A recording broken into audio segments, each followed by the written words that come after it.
Selamat siang Bapak dan Ibu. Hari ini saya akan mendiseminasikan budaya positif dari PowerPoint yang Tiang buat. Baiklah Bapak dan Ibu, untuk mempersingkat waktu, marilah kita panjatkan puja dan puji syukur kehadapan Ida Sang Hyang Widiwasa, karena berkat dan rahmat beliaulah kita dapat berkumpul di sini dengan keadaan sehat dan berbahagia. Om Swastiastu.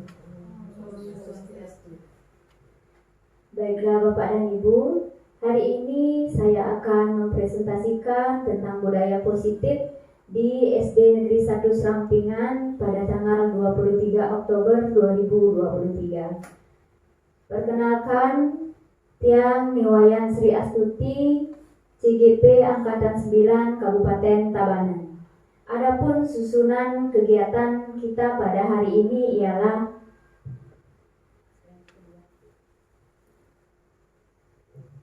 yang pertama adalah pembukaan, yang kedua menyanyikan lagu Indonesia Raya, yang ketiga berdoa, kemudian ada sambutan dari kepala sekolah, yang berikutnya paradigma pendidikan. Setelah itu disiplin positif, ada motivasi perilaku manusia, kemudian kebutuhan dasar manusia, posisi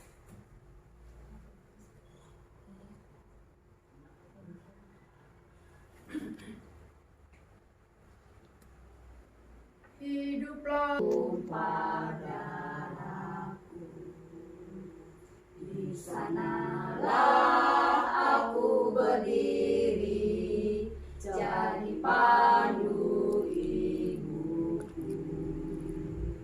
Indonesia kebangsaanku, bangsa dan tanah airku.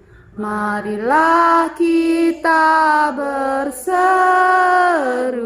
Indonesia bersatu.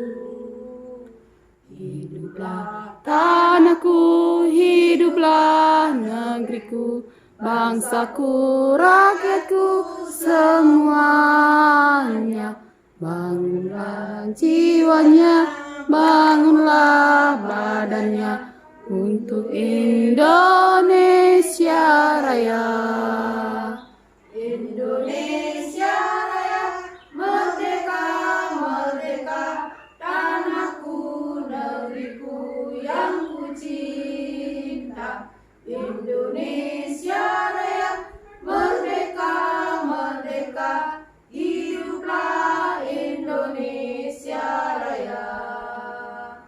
Indonesia Raya, merdeka, merdeka, tanahku, negeriku yang ku cinta. Indonesia Raya, merdeka, merdeka, hiduplah Indonesia Raya. berdoa dimulai.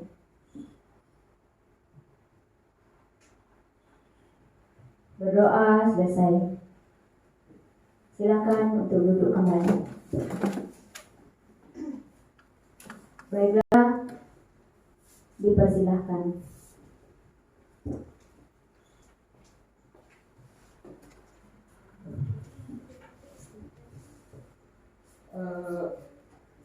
Bapak Ibu hadirin sekalian, sebelum kita lanjut ke acara berikutnya, marilah kita mengheningkan kepala sejenak, mohon kepada Ida Sang Hyang Widiwasa, semoga apa yang kita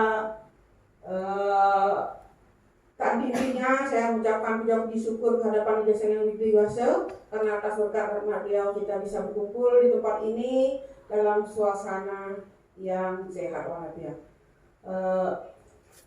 Sebelum Tiang lanjutkan ke uraian Tiang selanjutnya, marilah kita ucapan para penganjali umat.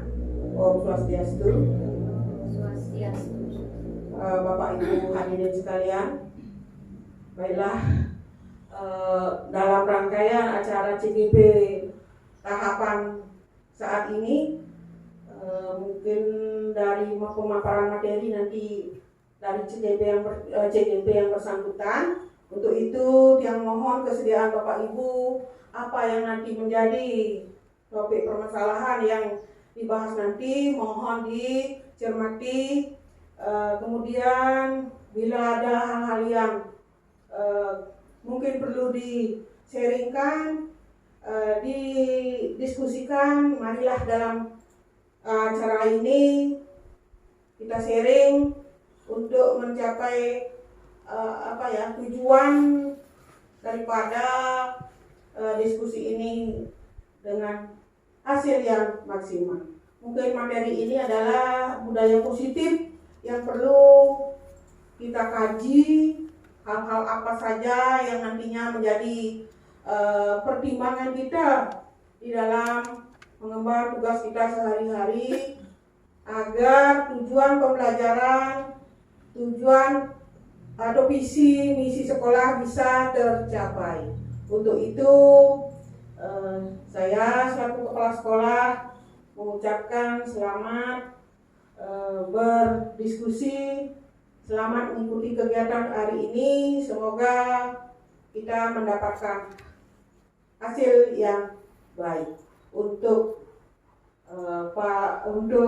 CGP, saya atas nama pribadi dan atas nama sekolah menyampaikan terima kasih karena hari ini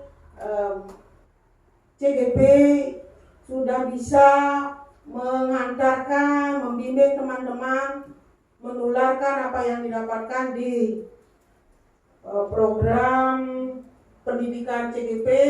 Mudah-mudahan hal-hal yang positif bisa menular kepada Bapak Ibu.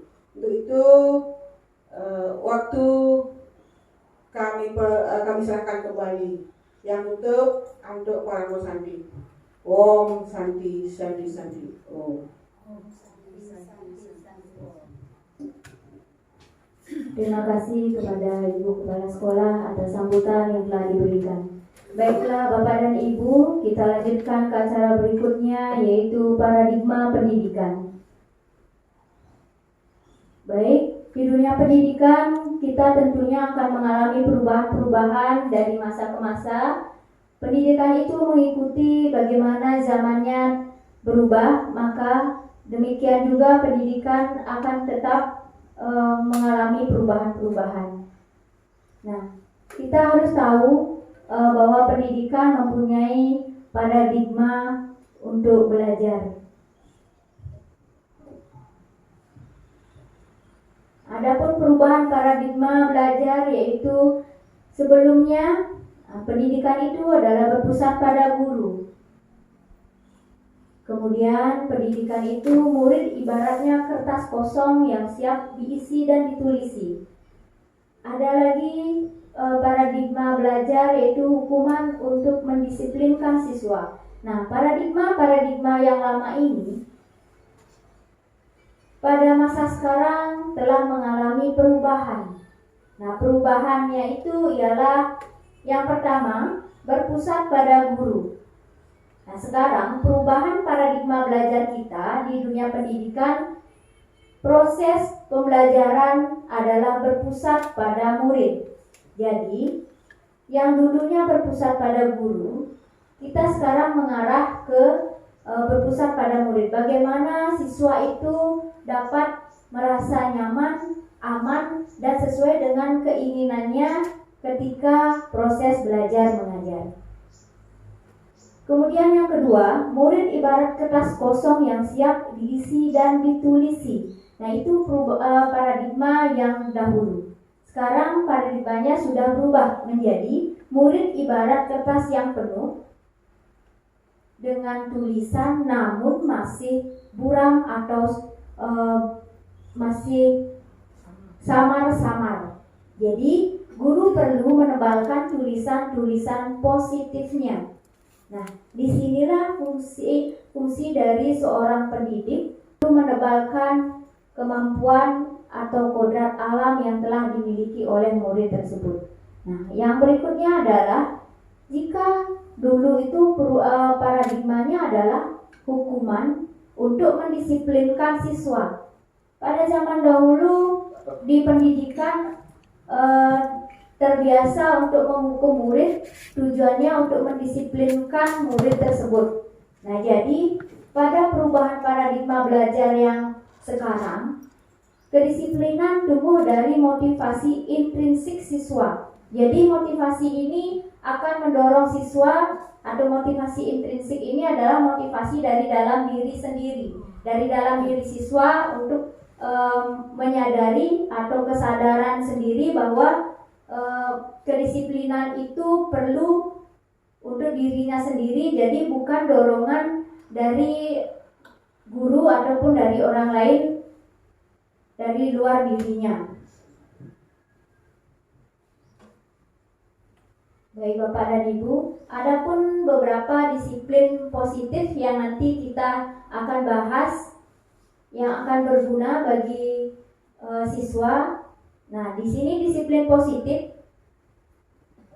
kita perlu tahu siapakah yang bisa mendisiplinkan murid. Nah, jadi selama ini guru guru itu mengira bahwa gurulah yang bisa mendisiplinkan murid. Jadi sebenarnya adalah guru itu tidak bisa mengontrol murid. Muridlah yang memberikan izin untuk dirinya dikontrol oleh guru. Nah, begitu sebenarnya. Jadi yang mendisiplinkan murid itu adalah dirinya sendiri. Jika nanti murid itu tidak memberikan izin untuk mengontrol dirinya, apapun nanti yang Bapak Ibu guru lakukan tidak akan bisa untuk mengarahkan murid itu. Jadi muridlah yang memberikan izin dari dalam dirinya untuk dikontrol terlebih dahulu. Nah, jadi bagaimana kita nanti bisa kita bisa membangun kepercayaan murid agar murid itu mau memberikan izin kontrol diri kepada guru. Itu yang nanti akan menjadi tujuan kita untuk menciptakan disiplin positif. Kemudian bagaimana cara membuat murid disiplin? Nah, Bapak dan Ibu guru tentu dari dulu sudah kita memikirkan bagaimana caranya agar murid itu disiplin. Kita telah menerapkan berbagai cara. Nah, di sini di budaya positif ini kita akan mempelajari nanti bagaimana membuat murid disiplin tanpa merusak karakter yang telah mereka miliki. Jadi kita akan membentuk disiplin murid itu tanpa membuat karakter yang sudah ada itu menjadi berkurang, yang terutama yang positifnya. Kemudian apa makna kata disiplin positif? Nah, disiplin positif di sini memiliki makna disiplin yang tumbuh dari dalam diri, disiplin yang positif yang merupakan keinginan atau motivasi intrinsik dari dalam diri murid itu sendiri. Kemudian diperlukannya dukungan atau dorongan dan motivasi ekstrinsik dari atau eksternal dari guru dan lingkungan belajarnya di sekolah.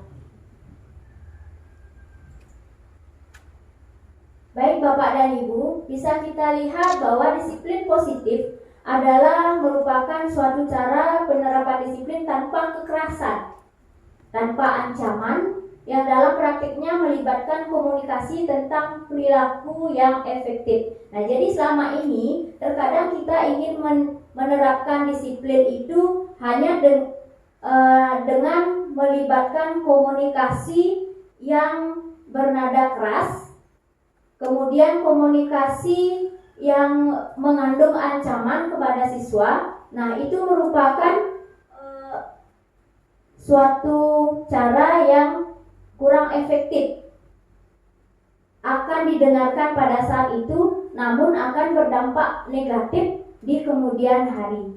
Jadi siswa itu akan merasa terancam untuk melakukan sesuatu hal, merasa terpaksa untuk melakukan sesuatu hal jika itu melibatkan ancaman. Jadi kita perlu menumbuhkan motivasi intrinsik, kesadaran dari dalam diri siswa untuk melakukan hal positif. Itulah nanti akan mampu membentuk disiplin positif pada siswa.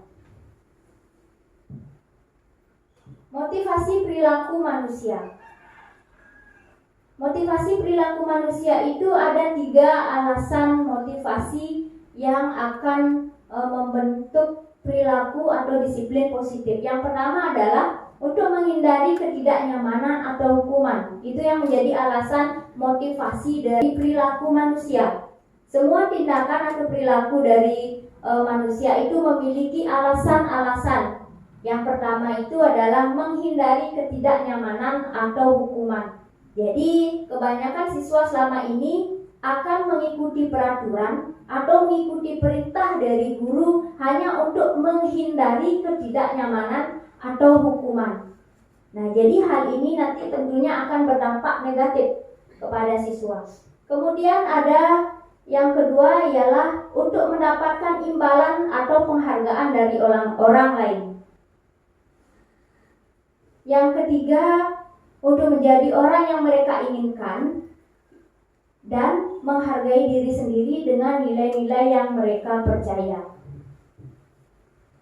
Baiklah Bapak dan Ibu, adapun tujuan dari disiplin positif yang akan nanti kita praktekkan di sekolah yaitu adalah menanamkan motivasi perilaku manusia. Yang ketiga, untuk menjadi orang yang mereka inginkan dan menghargai diri sendiri dengan nilai-nilai yang mereka percaya. Untuk mampu menumbuhkan disiplin positif, seorang guru perlu memahami apa yang menjadi kebutuhan muridnya. Nanti jika kita sudah mengetahui apa kebutuhan dari murid-murid kita, maka kita akan tahu metode atau cara yang tepat untuk mendisiplinkan siswa atau menumbuhkan disiplin positif di sekolah. Nah, jadi untuk mengetahui kebutuhan dari siswa itu, kita perlu mengetahui 5 kebutuhan dasar manusia menurut Dr. William Glaser. Adapun 5 kebutuhan dasar manusia ialah kebutuhan untuk bertahan hidup. Itu adalah kebutuhan yang paling utama. Jadi setiap orang, setiap manusia akan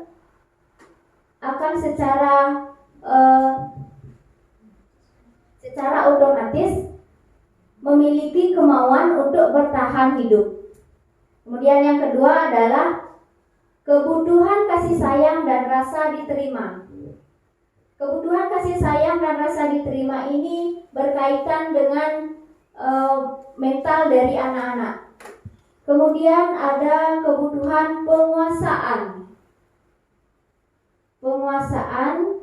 Yang berikutnya adalah kebutuhan kesenangan dan yang terakhir adalah kebutuhan kebebasan.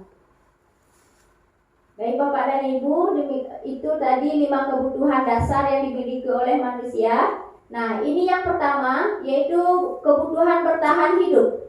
Kebutuhan ini bersifat fisiologis.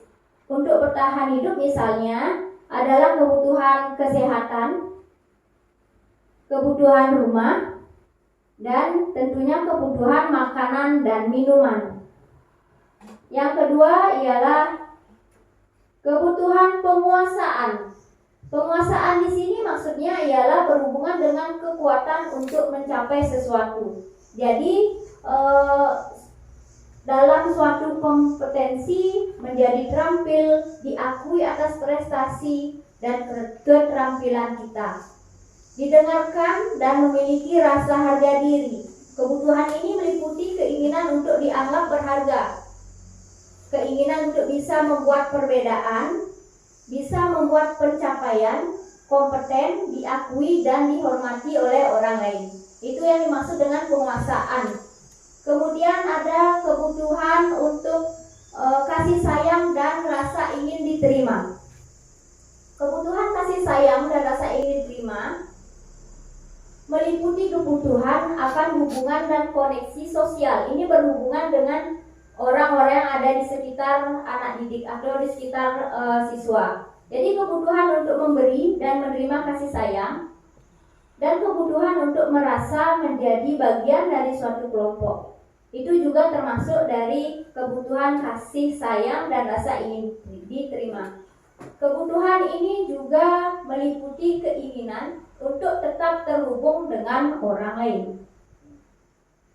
Baik, kita lanjutkan ke kebutuhan yang berikutnya adalah kesenangan. Jadi, yang dimaksud dengan kesenangan di sini ialah kesenangan akan bermain, tertawa, merasa senang, dan kemudian menurut Glaser menghubungkan kebutuhan akan kesenangan dengan belajar.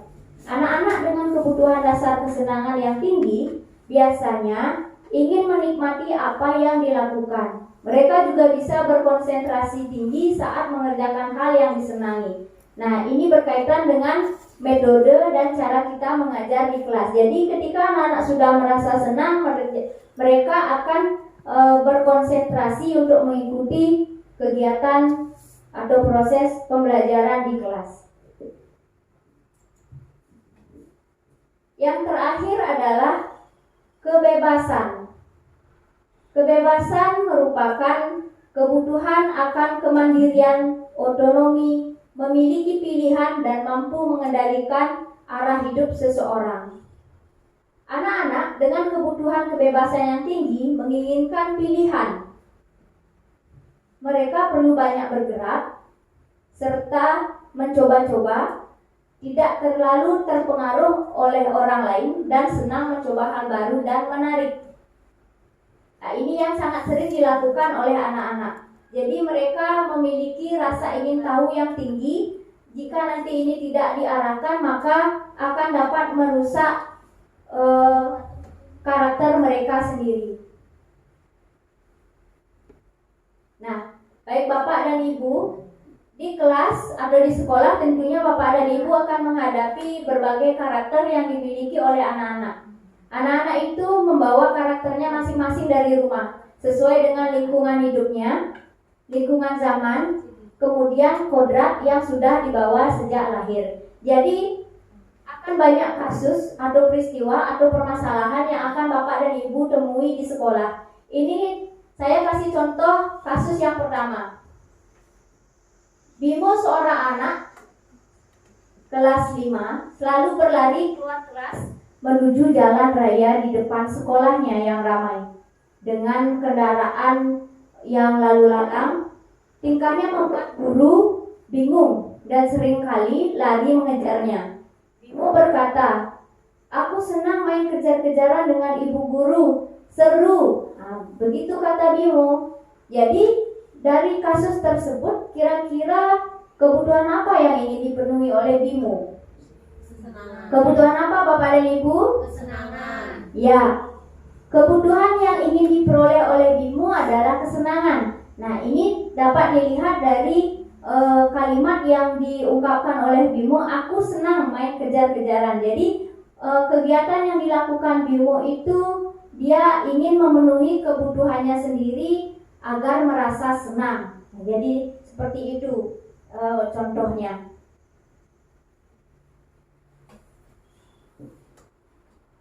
Kita lanjutkan ke kasus yang kedua.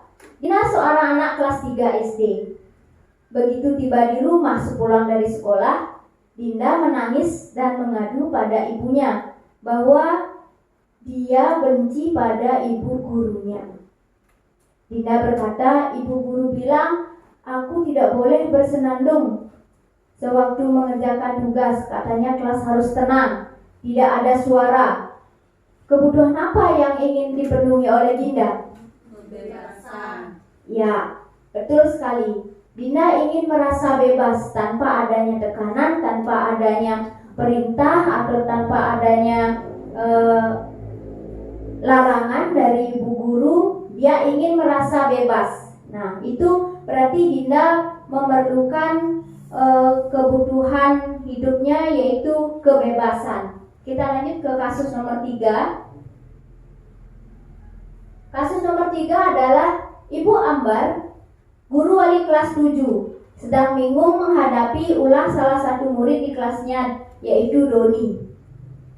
Beberapa anak di kelasnya telah datang padanya dan mengeluhkan Doni yang seringkali meminta bekal makan siang mereka dengan paksa. Doni berkata bahwa alasannya mengambil bekal temannya karena dia merasa senang temannya memperhatikan dia. Nah, dari kasus ini kira-kira kebutuhan apa yang ingin dipenuhi oleh Doni? Kasih sayang yang diterima. Ya, kasih sayang dan rasa ingin diterima. Jadi dia ingin diperhatikan. Nah, untuk menarik perhatian dari temannya, dia bertingkah dengan mengambil bekal makan dari temannya secara paksa. Nah, walaupun kebutuhan kasih sayang yang ingin didapatkan oleh Doni, tapi dengan cara yang kurang tepat. Kasus ketiga ini seringkali juga kita temukan pada anak-anak di sekolah. Jadi bagaimana nanti kita bisa menyelesaikan atau menghadapi kasus ini, nanti kita akan bahas bersama. Baik, dengan mengetahui kebutuhan dasar manusia, guru bisa menerapkan disiplin positif untuk menanamkan motivasi perilaku manusia, yaitu menjadi orang yang mereka inginkan dan menghargai diri sendiri dengan nilai-nilai yang mereka percaya. Selanjutnya, nilai-nilai mereka percaya dituangkan dalam suatu keyakinan kelas. Nah, jadi nilai-nilai yang perlu anak-anak ketahui itu perlu kita tuangkan dalam suatu keyakinan kelas. Nah, dulu itu ada yang disebut dengan kesepakatan kelas. Jadi, kesepakatan kelas ini sekarang kita ubah menjadi suatu keyakinan kelas. Keyakinan kelas ini fungsinya atau tujuannya ialah nanti untuk mampu mengarahkan siswa jika siswa itu bertindak atau berperilaku tidak sesuai dengan tata tertib yang ada di sekolah. Nah, ini beberapa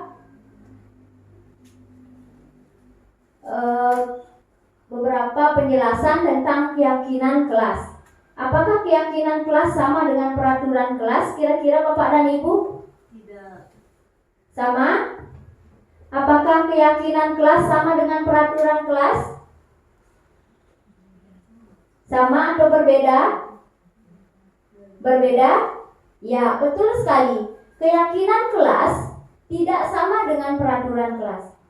Peraturan kelas itu merupakan suatu hal yang harus ditaati oleh siswa dari satu pihak saja. Mungkin saja peraturan itu tidak disenangi oleh siswa atau tidak disepakati dulu bersama siswa, itu cuma satu arah saja.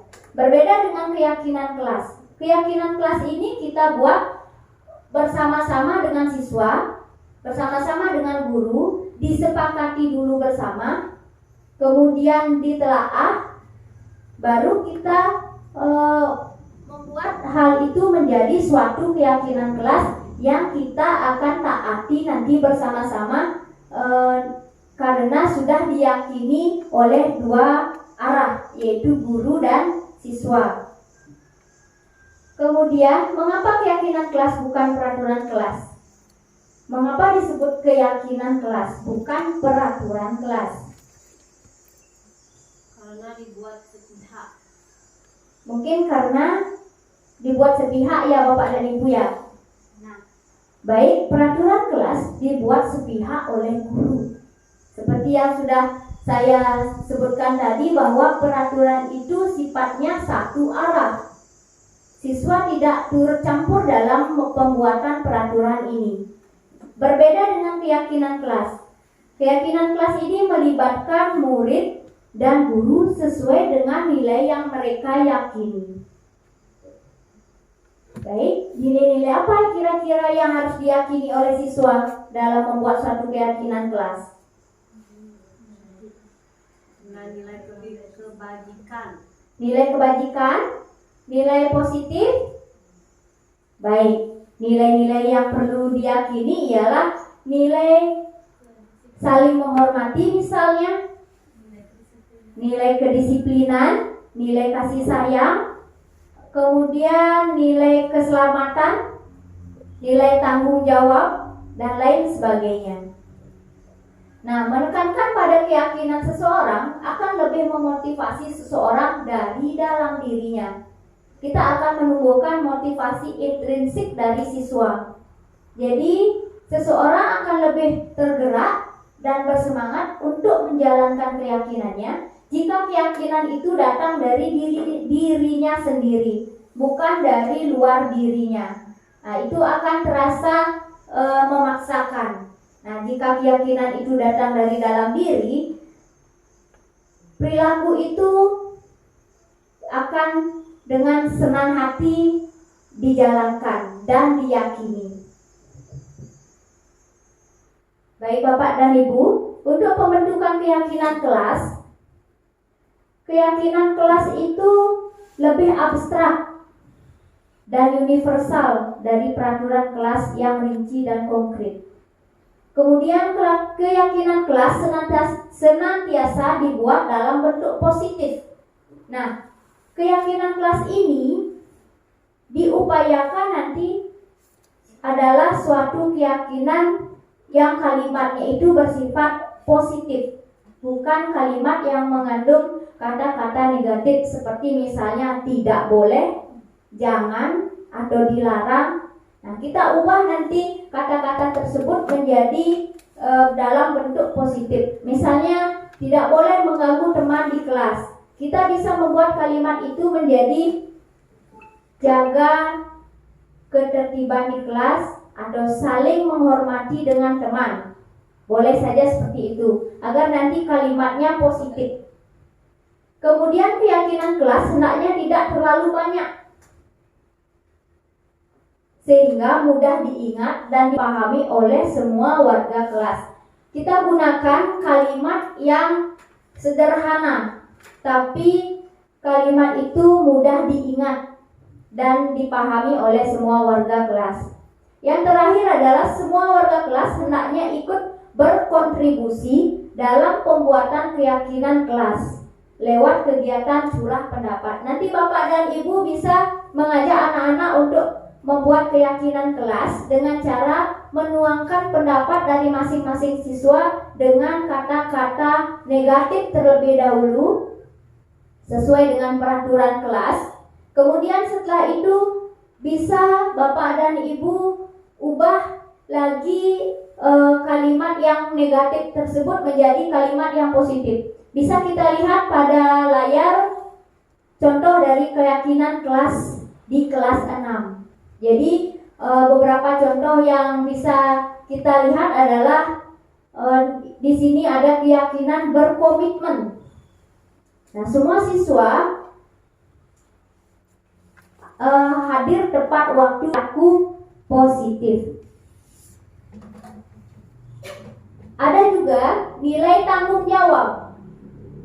Nilai tanggung jawab ini misalnya kita dapat pakai kalimat semua siswa aktif dalam setiap kegiatan pembelajaran. Nah, jadi dengan keyakinan ini semua siswa diharuskan untuk aktif. Atau kalau kita ubah menjadi peraturan ke kalimat negatifnya, tidak boleh bermain di kelas. Nah, itu bisa saja. Tapi dalam keyakinan kelas kita tidak boleh memakai kata-kata yang negatif. Jadi bisa kita pakai kalimat yang bersifat positif. Yang berikutnya adalah sopan santun. Semua siswa diharapkan untuk bersikap sopan dan santun dalam setiap kegiatan pembelajaran maupun di luar kelas. Yang berikutnya adalah saling menghargai. Tidak boleh melemparkan lelucon yang berlebihan. Nah, ini ada kata tidaknya. Jadi nanti kita bisa ubah ke kalimat yang positif, misalnya lelucon yang berlebihan dapat mengganggu teman yang lain. Nah, itu misalnya. Kemudian yang terakhir adalah menghormati. Semua siswa diharapkan untuk menghormati satu sama lain.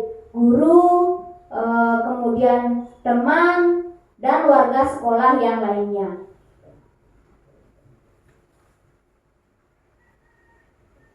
Penerapan disiplin positif dikuatkan dengan keyakinan kelas serta posisi kontrol guru dalam menangani murid. Jadi penerapan disiplin ini selain didukung dengan keyakinan kelas, perlu juga adanya posisi kontrol dari guru dalam menangani murid.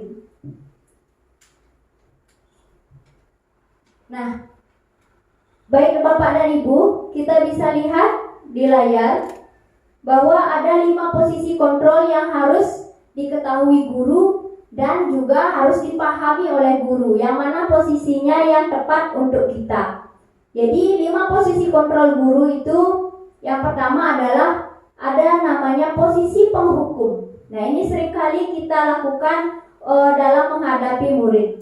Jadi posisi penghukum di sini adalah misalnya Bapak dan Ibu guru menghardik anak-anak, kemudian menghakimi atau menunjuk-nunjuk anak. Nah, itu biasanya dilakukan ketika guru itu berada di posisi penghukum. Yang kedua adalah posisi pembuat rasa bersalah.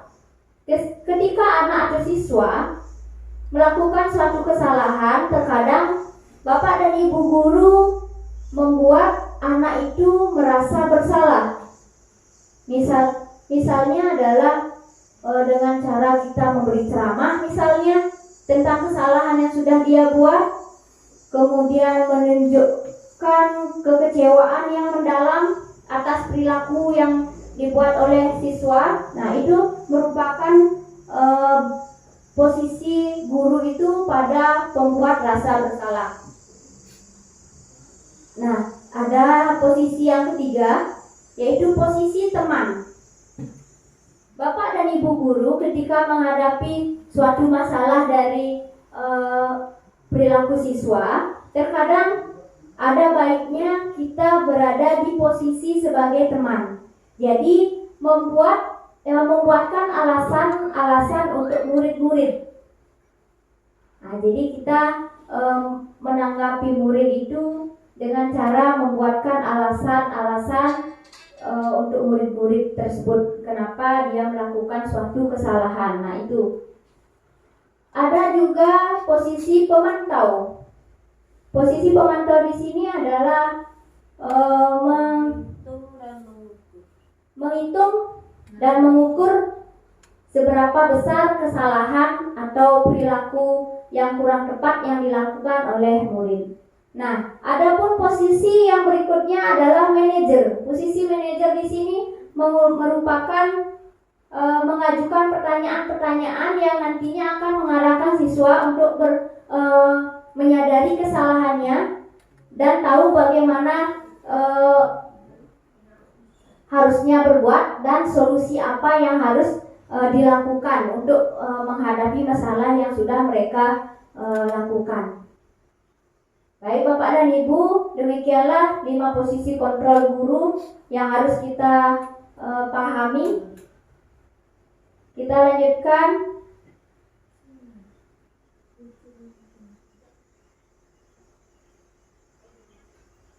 Nah, posisi kontrol dari guru yang sudah saya jelaskan tadi memiliki dampak pada murid. Jadi ketika guru berada di posisi penghukum, akan berdampak membentuk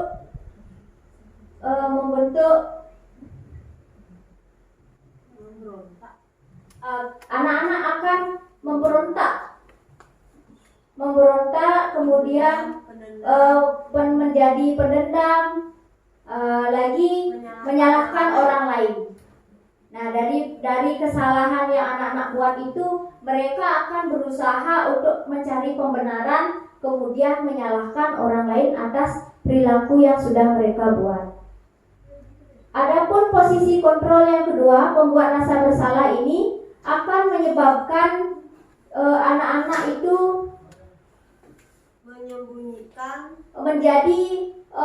menyembunyikan masalahnya, kemudian menyangkal dan berbohong.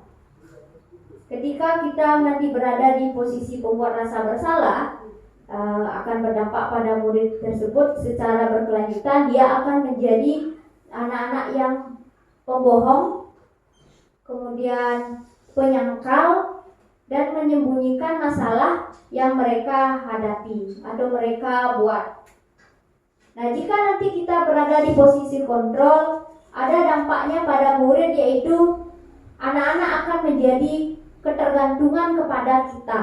Ketika kita menghadapi murid yang bermasalah atau membuat suatu kesalahan, kita terus berada di posisi sebagai teman, memberikan alasan-alasan, kemudian tidak memberikan mereka solusi. Mereka akan menjadi ketergantungan kepada kita.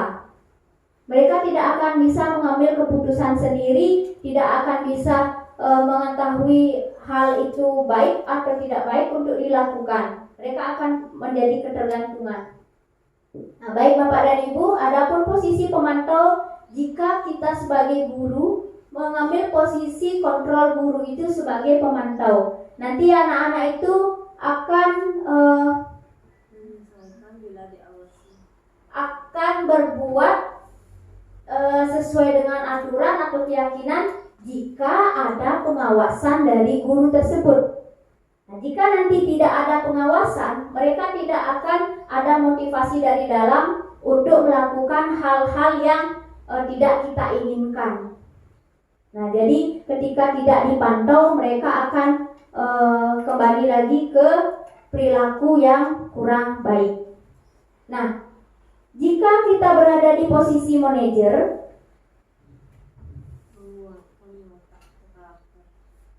kita akan mampu mengeluarkan watak atau menguatkan watak atau karakter dari siswa. Nah, di posisi manajer ini diharapkan nanti mampu dikembangkan, mampu diambil oleh guru. Karena berada di posisi manajer ini, kita akan mampu menguatkan watak dari siswa. Karena kita tidak menyalahkan, kita juga tidak membenarkan, tapi kita mencarikan solusi dan membuat kesadaran dari dalam dirinya bahwa ada hal-hal yang mereka sudah keliru dilakukan.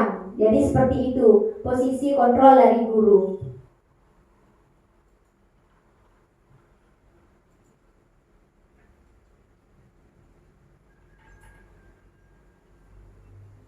Ada beberapa kasus yang terkait dengan posisi kontrol guru. Kasus yang pertama, misalnya bisa Bapak dan Ibu perhatikan.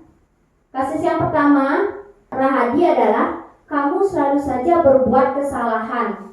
Kapan kamu tidak ceroboh? Makanya gunakan matanya. Nah, itu kalimat yang pertama. Nanti Bapak dan Ibu bisa pilih kira-kira kalimat yang mana sesuai dengan posisi kontrol manager.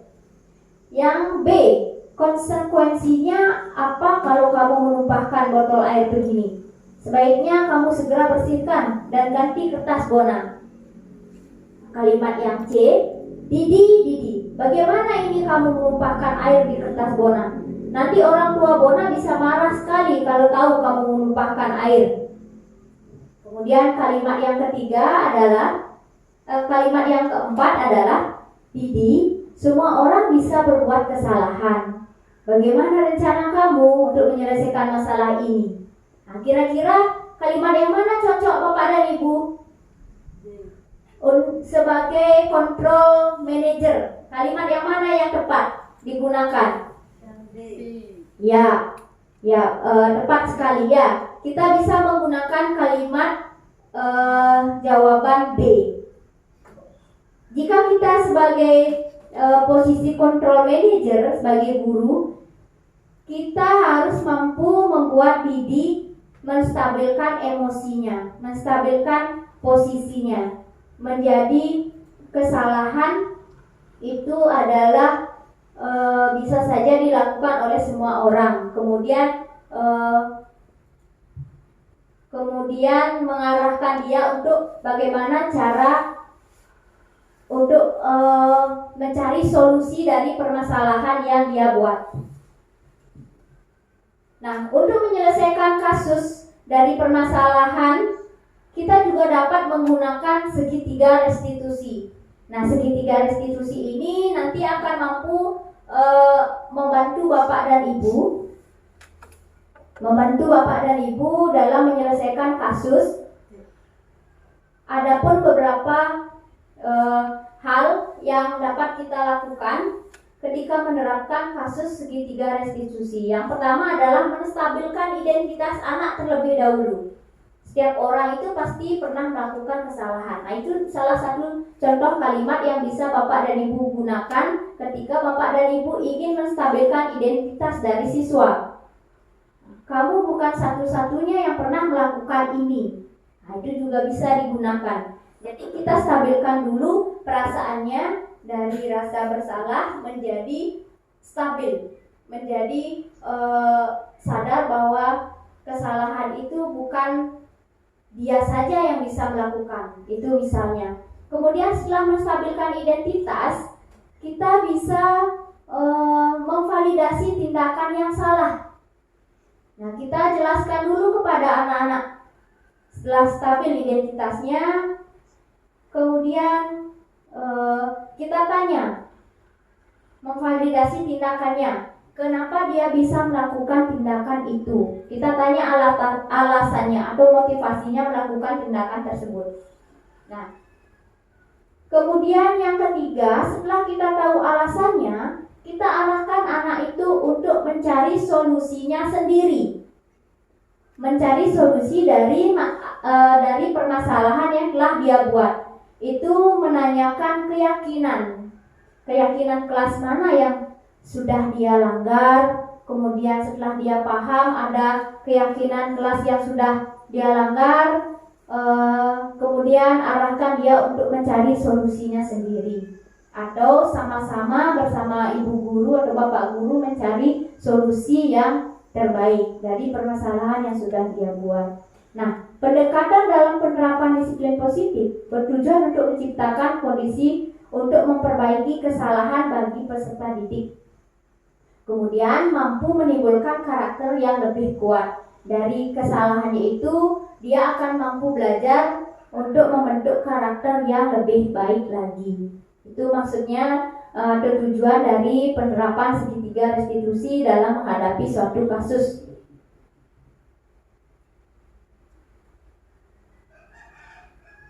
Nah, ini ada satu kasus yang bisa kita terapkan nanti segitiga restitusi dalam menyelesaikan kasus yang ada ini. Jika misalnya Anda adalah seorang wali kelas, pada saat jam istirahat makan siang, Anda melihat satu murid Anda bernama Amira sedang menangis sendirian di dalam kelas. Anda menghampiri Amira dan mengajak berbicara. Ternyata Amira menangis karena tadi Ali sempat mengejek Amira karena nilai ulangannya lebih rendah dibandingkan nilai yang didapatkan Ali. Anda sebagai seorang guru merasa bahwa ada keyakinan kelas yang tidak diikuti oleh Ali. Dan akhirnya sepulang sekolah Anda mengajak Ali untuk berbicara. Kira-kira pertanyaan seperti apa yang bisa Bapak dan Ibu tanyakan kepada Ali? Pertanyaan yang pertama, apa yang akan dikatakan oleh guru saat melakukan segitiga restitusi pada fase menstabilkan identitas Ali? Kira-kira apa Bapak dan Ibu? Coba Ibu. Tidak apa-apa, semua orang pernah berbuat salah. Bagus sekali ya. Kita untuk menstabilkan identitas Ali, kita bisa menggunakan kalimat tidak apa-apa Ali, semua orang bisa berbuat salah. Nah, dengan kalimat itu Ali akan merasa lebih tenang. Ya, bisa distabilkan identitas si Ali. Kemudian pertanyaan yang berikutnya, apa yang akan dikatakan oleh ibu atau bapak guru saat melakukan segitiga restitusi pada fase validasi tindakan yang salah? Kira-kira apa, Bu?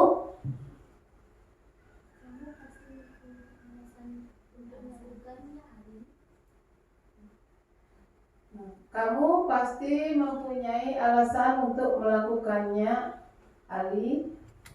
Ya, betul sekali Bu, ya tepat. Jadi ketika kita ingin memvalidasi tindakan yang salah, kita harus menanyakan kepada si anak atau siswa ini apa alasan dia melakukan tindakan tersebut. Kemudian ketika ketika guru saat melakukan segitiga restitusi pada fase menanyakan keyakinan, kira-kira kalimat apa yang bisa diucapkan oleh guru atau ditanyakan? Keyakinan kelas apa yang kita kesepakati hari ini? Nah, baik sekali. Menanyakan keyakinan kelas yang berkaitan dengan kesalahan yang dilakukan Ali. Jadi ketika kita menanyakan keyakinan kelas apa yang sudah kita sepakati dengan Ali, secara otomatis Ali akan mengingat lagi bahwa kesalahan yang sudah dia buat itu sudah melanggar atau tidak sesuai dengan keyakinan kelas yang sudah disepakati bersama. Nah, itu Bapak dan Ibu. Kemudian ini adalah contoh praktek segitiga restitusi dalam suatu kasus.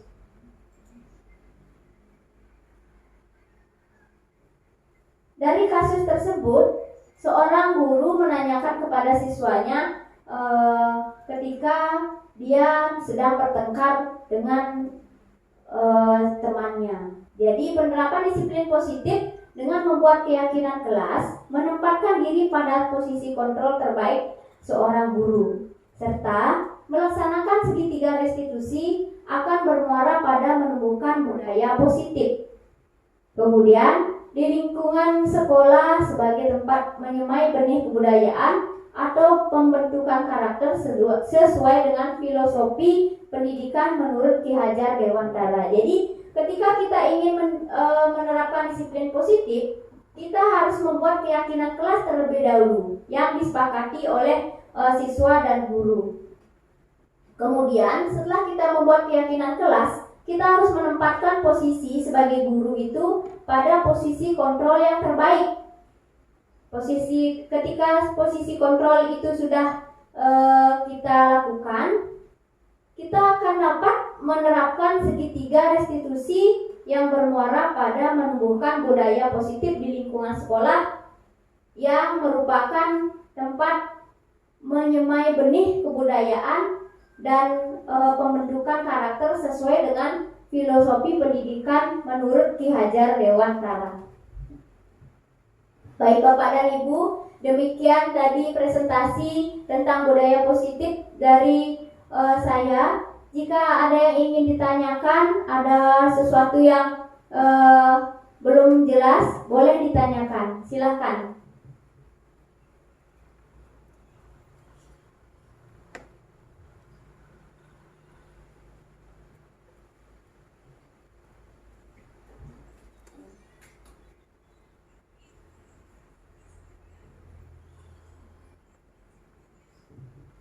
Tentang budaya positif kita di sekolah, kira-kira ada kasus atau proses segitiga restitusi yang masih belum jelas, boleh ditanyakan. Baik Ibu, silakan memperkenalkan diri dan pertanyaan. Nama saya dipanggil Putu Dewi Ardani. Saya mau bertanya, bagaimana cara memberikan hukuman kepada siswa biar dampaknya ke positif, ke arahnya ke yang positif? Terima kasih. Baik, terima kasih Bu Pande atas pertanyaannya. Baik, Bapak dan Ibu, seperti yang sudah saya jelaskan tadi, bahwa di sekolah kita diharapkan tidak menerapkan hukuman kepada siswa. Namun nanti kita akan memberikan konsekuensi, bukan hukuman, konsekuensi dari apa yang telah mereka lakukan. Misalnya, ketika murid terlambat datang ke kelas atau ke sekolah, ketika kita memberi hukuman, mereka akan melaksanakan hukuman tersebut dengan terpaksa. Itu akan berdampak tidak baik untuk kedepannya. Jadi lebih baik jika kita memberikan konsekuensi. Konsekuensi ini juga telah kita sepakati bersama.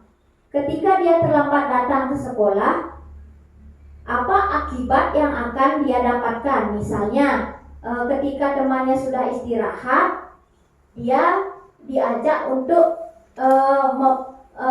belajar lebih lama di kelas, misalnya lagi 10 menit atau lagi 15 menit. Itu merupakan konsekuensi yang harus dia terima, bukan sebagai suatu hukuman. Nah, begitu kira-kira Ibu bagaimana?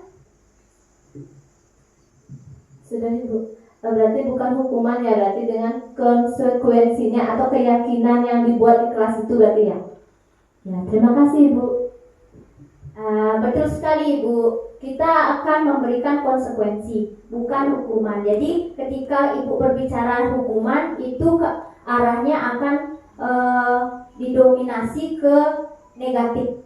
Jika konsekuensi, anak-anak akan berpikir hal apapun yang dilakukan akan ada akibatnya. Begitu Ibu. Terima kasih. Yang Bapak dan Ibu yang lainnya?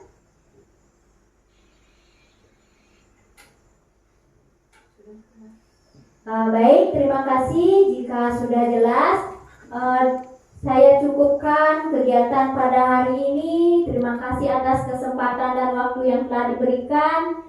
Jika ada kata-kata atau hal yang kurang berkenan di hati Bapak dan Ibu, saya mohon maaf yang sebesar-besarnya. Sekali lagi saya ucapkan terima kasih. Saya tutup kegiatan pada hari ini dengan Parama Santi. Om Santi Santi Santi Om.